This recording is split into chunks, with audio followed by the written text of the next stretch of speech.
To us, to liberate our country, to have dignity, to have respect, to have our mere human rights is something as essential as life itself.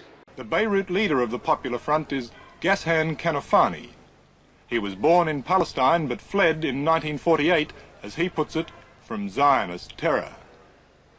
We achieved teaching every single person in this world that we are a small, brave nation who are going to fight to the last drop of blood to put justice for ourselves after the world failed in giving it to us.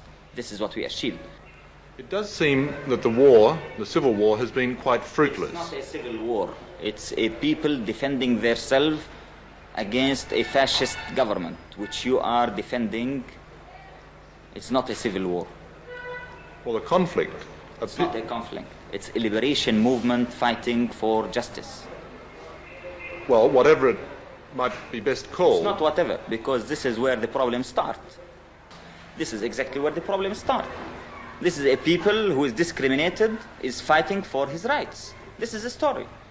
If you will say it's a civil war, then your questions will be justified. If you will say it's a conflict, then of course it's a surprise to know what's happening. Why won't your organization engage in peace talks with the Israelis? You don't mean exactly peace talks, you mean capitulation, surrendering. Why not just talk? Talk to whom? Talk to the Israeli leaders. That's kind of conversation between the sword and the neck, you mean? Well, if there were no swords and no guns in the room, you could still talk.